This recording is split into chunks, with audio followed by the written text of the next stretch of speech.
Did anybody else get teary during that ending of presentation?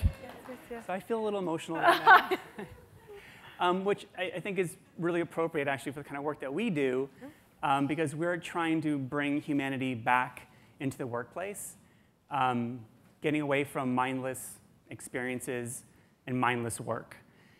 So we are from Kaiser Permanente's Innovation Consultancy, and we were founded in 2003 in a very experimental way. We weren't sure if this kind of thinking could actually work in an old-fashioned industry like healthcare. So what we decided to do is to experiment in 2003 by really trying to get to understand the humans in our environment, which means patients, doctors, and nurses at Kaiser Permanente. But let me tell you a little bit about Kaiser, for those of you who are not familiar with our organization. We're mostly based in California, although we're in many other states. We service 9 million patients. 8 million of them are in California. We have 12,000 doctors. It's the largest private practice in the world. We have over 400 clinics. We have 35 hospitals, 169,000 employees. So basically what we're saying is we're a big organization. And there's only 3 of us to do that work. But we're growing. Small but mighty. Small but mighty. And what we hope to share with you over the next 30 minutes is our journey of trying to bring user experience into this kind of organization, and some of the tips and tricks that we've learned along the way, some of the techniques that have really, really worked well for us, and then show you some of the output of some of that work. So the first thing you should know is that the cornerstone of most industry is probably customer centricness, and in healthcare, that means patient-centered. And since 1999, the Institute of Medicine has made this pretty much the cornerstone of all of improvement work in the workplace. But that creates a bit of a creative tension because we are trying to do human-centered design. And the creative tension is that if you design just for the customer, or just, in our case, for the patient, you're forgetting about all the other people that have to live in the environment, which are your doctors, your nurses, your staff that support all of those people. So we kind of enjoy the creative tension because it really does allow us to think more critically about the kinds of experiences that we are designing. And once we explain that we're not necessarily tossing the patient, but what we're trying to do is optimize the relationships for people in our system. And we want our clinicians and our patients both to have the best experience that they can utilizing our spaces, tools, roles, and processes of Kaiser Permanente. So again, in 2003, it was an experiment. We were trying to figure out whether these methods could actually work. And one way that we knew it was working was from pictures like this. This is 7 years ago. You can tell because I don't have gray hair. And there's a few things that I love about this picture. One, you can clearly see some of our techniques all in action at the same time. Handmade constructions, you can see these props in the back that we quickly built. Enactment, we're actually acting out a scenario here, a workflow, a user experience, the intangible thing. But what really stood out for us, why we knew we were on the right track, is that look at this nurse's face up there. You don't see that when you do business process redesign. I mean, that is just a really boring thing. And traditionally, that's how we created new workflow. That's how we created new experiences by going to a conference room and doing business process engineering. And again, we never saw that kind of joy to trying to build something new. And so as a transformative exercise for us and our organization, it was powerful, and also it yielded something, equally powerful, which is an innovation called the Journey Homeboard. The Journey Homeboard is a tool that's in all of our hospitals of Kaiser Permanente now. It is a tool that allows, when a mom first has a baby, her and the dad and the family and the caregivers will see this board in the room, and they can use it to understand the things that a mom has to do to get out of the hospital and get to that rocking chair with her baby that she wants to be in the home. And so you can see there's some check marks there, and the clinicians can flip over tasks as they get completed. So it's a really wonderful communal tool for the care team, for the mom, for the dad, to create a common understanding. This tool was developed in less than 3 months, and it went viral in our organization in less than a year. That also was transformative. That really helped us understand that this way of thinking, this way of co-designing, which is the foundation of our group, co-designing means having the patients and the doctors and the clinicians along with us work together every step of the process to come up with new experiences and innovations for Kaiser Permanente. That, along with this innovation, really set into motion our future as a design group. So to take us through some of the process, I'm going to turn this over to Christy. Yep. So what Chris and I are going to do for the next 20 minutes is go through the main steps of our process that we take to sort of to design for the human interaction together. So these steps themselves probably won't sound that different to you all. Some of the tools we've heard different speakers mention over the past few days, which has been great. So what we'd like to share is how we use them and what we've gotten from them. So first, we always start with understanding what's really happening in those interactions. What are the needs of the people that we're actually trying to serve? Oh, well, there we go. So one of the really simple techniques that we'll use is drawing exercises. So that will be, I remember when we first started trying this, Chris wasn't the biggest supporter of this. It felt a little silly. Although I did take the comment class yesterday, so I'm now a believer. He's a believer now. So basically, just going out to, these are actually drawings from our nurses. We also do the same thing with our patients. In this example, so we'll tell you a little bit of story about medications, giving medications. So in the examples that we show, these are from a project that we did around reducing medication errors. So, I mean, I know you all have heard about medication errors that happen various times in the news stories and things like that, and it is a significant problem. So we were asked to tackle that issue. So very serious issue that traditionally is tackled in extremely serious ways. But we decided to take a different spin on it and really start to understand, as we're talking about the interaction between the people and the processes and where that might be breaking down. So we went into our hospitals and we were observing nurses when they'd get the medication, and they're responsible for doing all the safety checks of the medications before they go to the patients. When you ask nurses, how is that process for you, they say, you know, it's frustrating, but it's fine. You know, I deal with it, it's fine. When you ask for them to actually draw what that experience is like for you, you get these pictures. So I don't know about you all, but that doesn't look very fine to me. You know, this whole frayed hair up on the end was the common theme that we saw out of probably 100 images that our nurses drew for us. So what this does is it allows us to have a tool to then talk to them about that and say, you know, tell me a little bit about where it says chaotic interruptions, unclear process. Tell me about what that means to you. And then you can actually start to engage in a dialogue about really what's deeper into the surface for them. So that's a technique that we found is very, very simple, but very, very powerful when we're using it with people. This next thing that we're going to queue up is video ethnography. So we use video ethnography in a number of different ways. What we're going to show you is a video of a patient's caregiver in their home. So again, video ethnography is yet another way to tell stories and to share stories among people.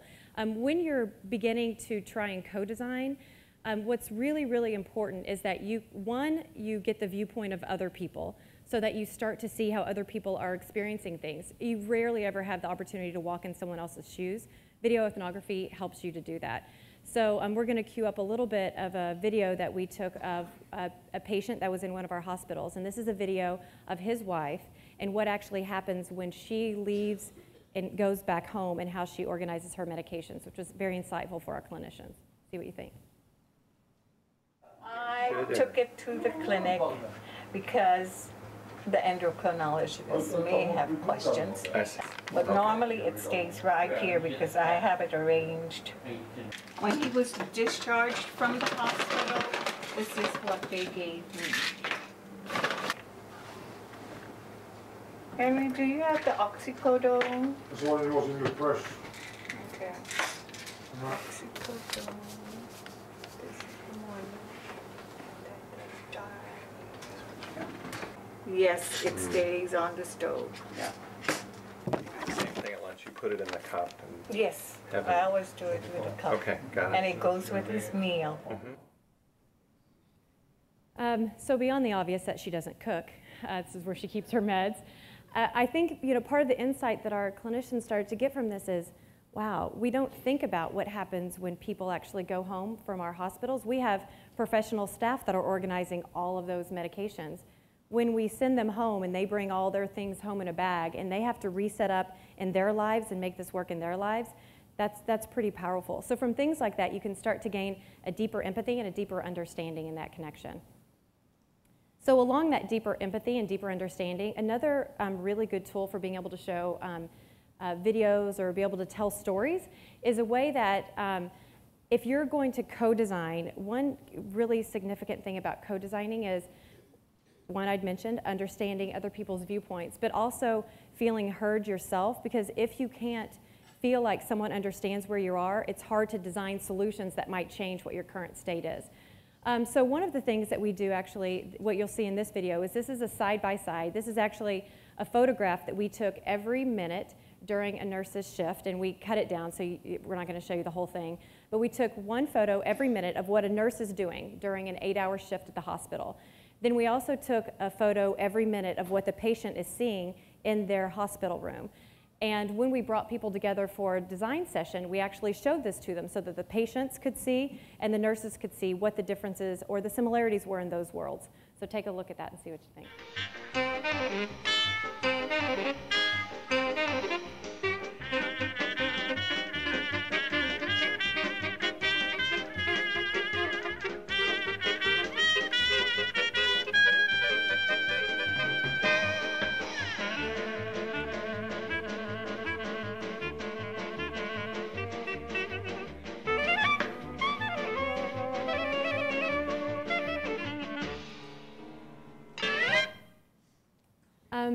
So it was a really, another big sort of aha moment, one for our clinicians to say, wow, when our patients say, why aren't you in here? Spend more time with me. I've got some more questions for you. They didn't realize the stillness in the world of a patient when you're sitting in the hospital staring at a wall hour after hour after hour. And when a nurse comes in there, you have so many questions. When another clinician comes in there, you have so many questions. You haven't seen someone. So that bringing in that emotion to that. And also on the flip side, for the patients that were designing solutions with the nurses to say, I had no idea all that was going on outside of my room. I think of them as chit-chatting with their colleagues and why aren't they taking care of me? So there became this empathy in the two worlds together so that they could look at, well, how can we design for those interactions between our worlds together? So now we're going to talk about what happens after we start to create this empathy, this understanding, look for these patterns that are happening, and begin to design solutions together. Right. So this is where our co-designers get very excited. This is where they get to bring out their dreams, their aspirations, and show us what these things are going to look like. And again, you probably experienced some of these techniques over the past few days. I think in game storming, they did some of this stuff. And as designers, hopefully you're familiar with some of these tools. But again, the key thing here is that these are co-designers, meaning temporary designers, nurses, doctors, and patients. So during the ideation and prototype phase for us is usually about 2 days at our innovation center, which is pictured up here. And what you see on the screen is some handmade construction, and you see an enactment going on that side of the screen. And what they're doing is demonstrating a few sets of ideas that they thought would make medications better in our hospital. And so this team tore apart a bed and created the Ferrari of all med beds. It had a microwave built in it. It had a refrigerator. It had, I think, a closet built in, a remote control, a television, including the toaster and the kitchen sink. But those are important things for them to quickly build out and show us what they're doing through enactment. Because often, it's not really the Ferrari of med beds that's important. It's through the enactment, it's demonstrating the needs of what having everything really at fingertip reach could do for that intangible thing called the workflow that we're trying to change. What I really love about this video, about this picture, is that you'll notice in the background this little woman circled. She had an incredible handmade construction Her handmade construction was simply a smock with lettering on it that said, "Leave me alone." In her enactment, she had a doctor and a patient in a bed, and she was demonstrating giving medications, and the doctor came to interrupt her, and she turned to the doctor and said, "Leave me alone." It was very, very clear what her idea was, if you couldn't tell from the vest. And we got a little bit of chuckling and a whole lot of no ways, like people are just like, this will never fly. Usually those are indicators when people are laughing or you get kind of like a lot of little grumbling going on that there's something special there. So that is a trigger for us to pay attention. So we've heard over the past few days people trying to do enactments and people in their own environments wondering how these things really work. So over the years, we've perfected our techniques of doing an enactment. We call it video enactments. The first few years, we used to have folks build their handmade constructions and show us how these things worked. Well, I don't know about in other industries, but in healthcare, folks are very, very serious. And when you give them the opportunity to play, sometimes they play a little too hard, and the whole thing becomes a really big comedy routine. And although playfulness is really, really important, what we have found is by doing video enactments, so asking them to perform for a video for 2 minutes really gets them to still be playful, but really focus in on what they're trying to demonstrate as their new concepts. So it's a really great technique that we started using just this past 2 years. So here's an example. Action. Hi, we tackle the issue of how might you refresh a unit. Hi, honey, how are you doing? Well, I can't get enough sleep. I don't want to be here. I didn't want to spend my vacation not doing this. And I need earplugs.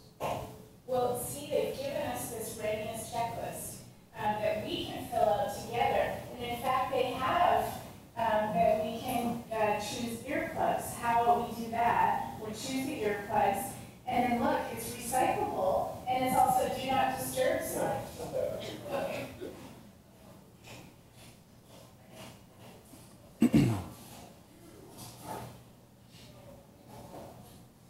I'm the readiness coordinator, and I see that the patient in 348 needs earplugs. So I'm going to write that on the request form.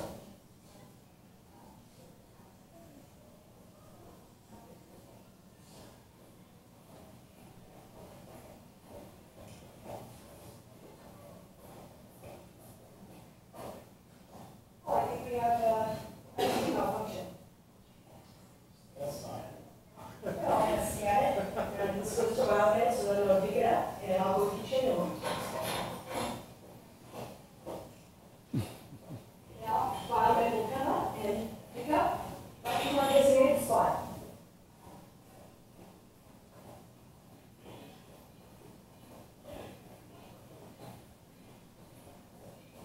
Oh, I see the statuses, they've picked up the top, great. Very sophisticated electronic medical board. Oh my gosh, I had so many discharges today, and now I have another admission. She was in character. Mr. Jones, how are you doing today? Oh, this read station is really having clean my hands. Just really focus on and while I'm here, the light will go from dark to light, the light will go up and down, and then my arms really so, we're ready. Mr. Jones, hello. Hi, I'm the department manager here, and I'm thrilled with what the staff is coming up with in terms of making our department more ready for the next shift. And this is, so we have an idea wish list that we work on at the end of every day, and people are throwing in ideas. So the concepts we've discussed today have been concept 5 on the request list, concept 5.2, a broken supply refresh area, concept 5.3 is clean your hands, clean your mind, concept 5.4 is cross shift wish list. So in that enactment, the woman in pink was actually the CEO of a hospital. We had a patient, a doctor, a nurse, and almost everybody is playing a different role. They're not playing their own roles. Had an IT guy. And an IT guy. You can see there was a lot of handmade construction. There was a lot of interaction that we were trying to demonstrate through workflow redesign. But what is really special, of course, about the video enactment is that now this is a living artifact. So as we're co-designing and field testing and trying ideas, we can always go back and take a look at some of the original enactments to really see what people were trying to get across from the original concept. It most certainly will not stick to that. But again, it's a really great way to check yourself to see, am I staying true to at least some of the original ideas that was coming from this? So with that, back to Christine. All right. So we'll pick back up the story with how then, so we've got ideas. So sort of following along, we went out and we understood what's really happening. What are people struggling with? Where are they frustrated? Because again, you know, the title of this talk, Don't Forget the Humans, this is about what the basic fundamental needs of people are. And not only understanding those needs, but engaging and involving those people to help create what the future state's going to be. So we've now brought them together. Chris walked you through how they've generated ideas, they've brainstormed, they've prototyped ideas, they've built them together, they've done some enactments, and now we're at the point of saying, okay, let's actually go back out into the field and begin to try ideas with them, get feedback, and see what actually happens from that. So remember this woman, the Leave Me Alone woman? So after that was over, as Chris said, we were kind of intrigued. There were many, hundreds and hundreds of ideas that came from that design session. So we'll just walk you through the example of one that's a pretty tangible example to be able to tell the story of. So the Leave Me Alone woman, she left, went back and started caring for patients in our hospitals. And within a couple days, we were able to run by Home Depot and decided, let's take her idea and let's go buy a vest at Home Depot and let's try out this idea. You know, let's $10, we can go and try out this idea. So I think something that's really key about this, as I start to tell you this journey, is this is all about really doing very small tests of change. Not trying to think you've got to solve for everything. Now remember, we're trying to solve for reducing medication errors. That's a pretty gnarly problem, but we are starting with small tests of change. While we were trying this, we were trying many, many things, but trying things at a small scale so that you can fail. Don't think that once you have an idea, you can sit around in a conference room and come out with perfection. You'll never have perfection, and being in a conference room certainly is not the way that you're ever going to have perfection. So just try it, throw it out to your users, get feedback. So we took what we would consider sort of an innovator, an early adopter, and said, hey, would you mind throwing this vest on while you're working and caring for patients during one time that you're giving medications to your patients? Would you wear this vest? And what happens is when you wear this vest, no one should be interrupting you unless it's an emergency. Well, there clearly is no policy that says no one can interrupt her. So in order to try it really quickly, we became the policy. So we were sort of running around her like this as she's giving her medications. Thank you, policy. As she's giving medications, we were the policy around her saying, I'm sorry, she can't be interrupted now. She has her vest on. I'm sorry, she can't be interrupted now. She's giving medications. So what happened is she went through this whole process, and we said, okay, how did that feel? We just want to know, what is that like? And she said, well, first off, I wouldn't wear this vest. So good to know. But she said, but what's interesting is a couple things. One, by the act of putting it on, I thought about giving medications differently. I was focused. I knew I wasn't supposed to be multitasking. It was a trigger for me. So I knew I was supposed to be focused on something. And she said, and on top of that, I actually got all of my medications done on time because nobody was interrupting me. So that was really amazing. She said, I like this, but I wouldn't wear this. So, you know, in our home down way of actually trying to, well, let's try it out cheaply again. You know, we said, what would you like? What do you think would be better? And she said, I think it's a good idea to try it again, but something smaller. So we came back with the sash. And the woman tried it quickly and got some of the same feedback about it felt good trying this out, but I felt like I just won a beauty pageant, which she's a lovely lady. She could have. And she said, you know, so something a little sleeker, a little sexier. And we said, how about red vinyl? So we brought back red vinyl and learned a couple really key things about this. So it was smaller. That was nice. But mainly it could be cleaned. So we learned infection control. That's really important. You're going from room to room. You need something that can be cleaned. Cloth couldn't be cleaned like that. We also, because we couldn't sew the bottom of it, we connected it with a magnet and learned that's actually an important design feature because they need to be able to have it quickly removed in case a patient starts to fall to the floor and they try to grab them. So things like that, never thought of that. But in trying things really quickly, we learned that. Finally, we settled on sort of this reflective sash. It's reflective on both sides. You can see it at night. You can roll it up and put it in their pocket. So very tangible idea, and I know not all of the ideas that we work on are like this. We work on workflows, we work on technology, we work on a number of things. But in this example, you can easily see how just getting things out there very quickly, starting to get feedback, not giving yourself time to fall in love with your ideas, doing very small tests of change with very willing innovators is a great way of trying to iterate through your ideas and not giving yourself a chance to fall in love with them. What this all actually resulted in is a process that we now call KP MedWrite. It spread to what, 25 of our Kaiser hospitals. So that means thousands and thousands of people are doing this on a daily basis. There are a number of things that comprise what KP MedWrite is. If you're a healthcare audience, I'm sure you'd be really intrigued to know. Since you're not, I'll spare you those details. But I think what's important is just knowing the impact of how we went through this, how we learned what the people in the system really need, not just the nurses, but what the patients also need. And we involved them in a process so that they could co-design their future state together. And what resulted from that actually is, in this example, KP MedWrite, which now is spread to many places, and it is, nurses are now interrupted less, which means they're doing things in a more safe manner, and medication errors have gone down. So it's very, very significant. We've actually already seen 105% return on investment in the couple years that it's been in place. So very powerful system. It's not only spreading across Kaiser, but because we're not for profit, all of these things are shared openly, so now it's spreading to other places. And it's really powerful knowing that these solutions were built by the people that are doing them. And we think something that's incredibly important about that is that means that these solutions will probably be more sustainable in the long run.